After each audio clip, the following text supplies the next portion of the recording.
Now, let's talk about church sermons. Perhaps not normally associated with stand-up comedy. However, some vicars are getting some tips on how to deliver the perfect punchline. Yes, courses for members of the clergy are being run by a comedian. The aim is to reach out to congregations by telling them jokes. Gareth Furby went to see if they're funny. Sunday in a village near Ashford in Kent, and the congregation is about to hear a sermon with a difference, because the vicar has been learning how to be a stand-up comedian. There is a long tradition of Christians doing comedy, and indeed our opening hymn even referenced that. Stand up for Jesus. This is why I need lessons, isn't it? Round of applause, please, for Ravi! The vicar's name is Ravi Holy, and he's been working that into his set. Sometimes people are so preoccupied with the fact that I'm Mr. Holy the Vicar, they don't even notice the Italian connection. I mean, I'm assuming you've all got the ravioli.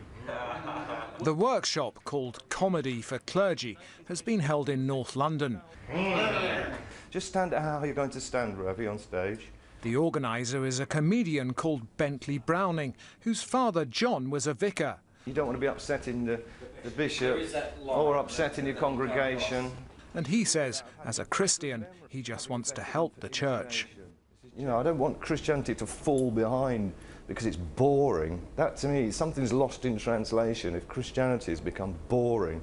For the sake of your Son, Jesus Christ. In Ascot is another course graduate. And he got something all sort of grey and dirty in his mouth. You know, the sort of way dogs do.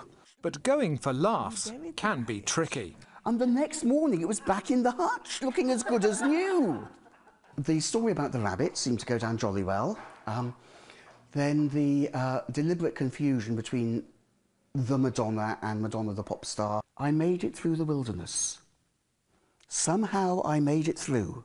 Not everybody got. Yeah, that would have been a better story with a teenage congregation. It's a lesson about trying to choose your material for your audience. And I do think that Jesus himself told jokes. I think, yeah, the whole thing about the camel going through the eye of the needle, originally people would have laughed at the absurdity of it. And back in Kent, how did the comedy elements go down there? It's like that other old joke, I used to be conceited, but now I'm perfect.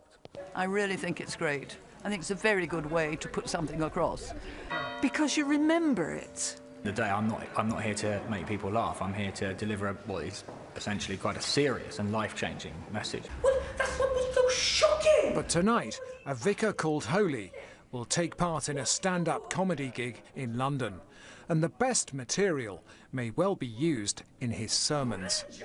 Gareth Furby, BBC News. Well, it's a great idea. Joining us now, comedian Bentley Browning, who you saw in that piece, and the Reverend Ravi Holy, who we saw as well.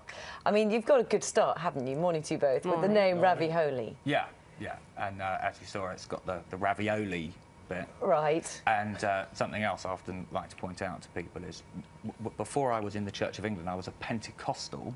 And I don't know if you know about Pentecostal churches, but they don't call their ministers priests or vicars, they call them pastors or pastors. So if I'd been ordained as a Pentecostal, I'd have been Pastor Ravioli.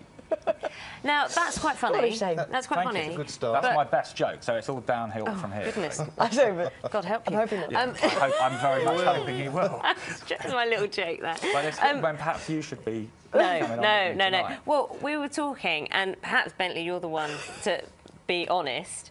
Are you funny? Is Ravi funny? We're going to find out tonight.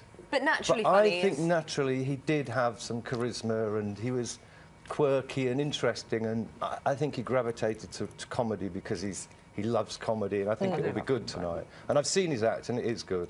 For a beginner, it's amazing. OK, so who's written the jokes? Not me. You've written them, have you? Well, I've written a routine. It's not. I mean, it's not jokes. It's not like some one-liner jokes. It's not.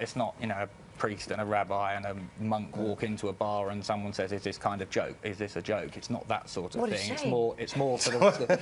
It's more stories talking about funny things that have happened. And is it sort of stories based about scriptures or about you? About scriptures. Oh, I'm not really interested in the Bible. No, don't. Can we edit this out? No, it's live. No, it's too late now. All the parishioners will have seen it. No, it was supposed to be. It was supposed to be a joke. Okay. Oh, I see. That was a joke. It was supposed to be a joke.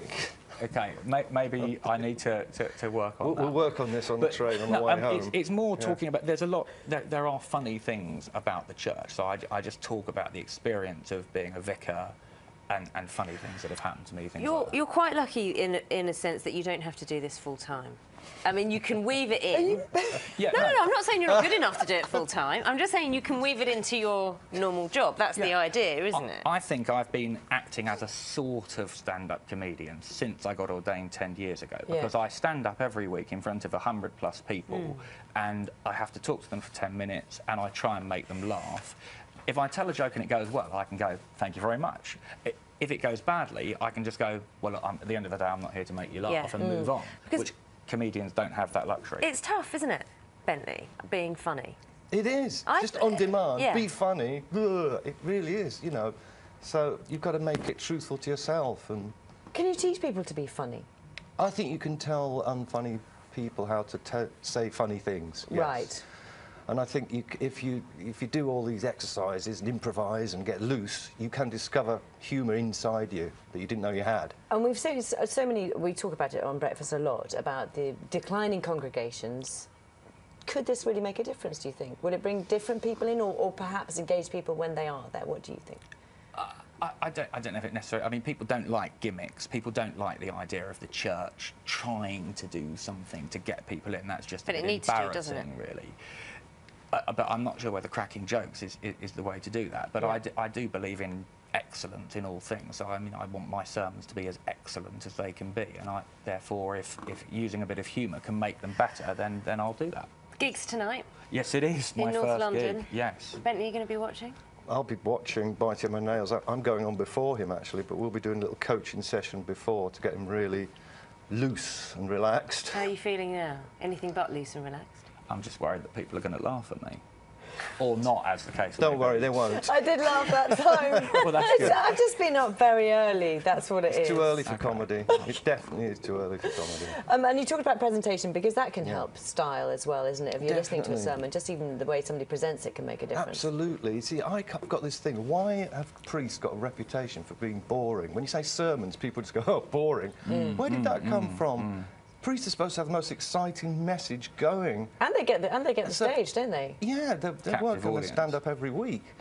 That's, you know, because they're obviously much more skilled than the people I have. People on my course are doing IT 8 hours a day in front of a computer. They need to know how to speak and react. And good luck. Well, look, good luck. I'm sure they will a bit laugh nervous, at the I jokes. imagine.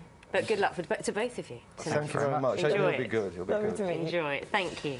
The singer Anastasia is going to be here in just a moment to tell us all about her musical comeback. First, though, quick last look at what's happening where you are. We'll see you soon. Right.